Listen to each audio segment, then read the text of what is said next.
mundo ng athletics, isang panibagong record na naman ang naitala ng film athletics star na si Lauren Hoffman matapos nitong basagin ang national record sa 100-meter hurdles. Magandang senyalis ito, lalo na't kabilang siya sa hopefuls na makapasok sa 2024 para sa Olympics. Ang iba pang detalye tutukan sa report na ito.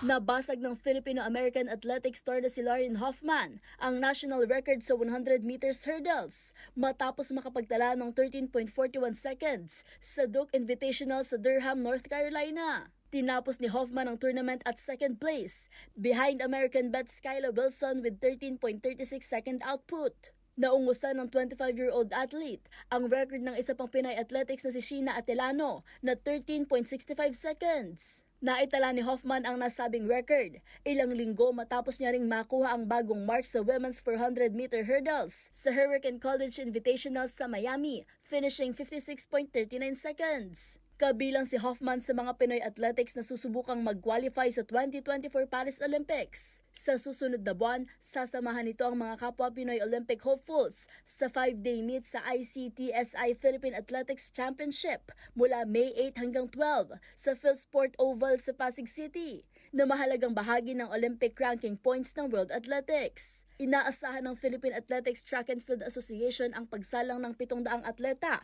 sa nasabing championship na magbumula sa ilang bansa kabilang ang Hong Kong, Malaysia at Thailand.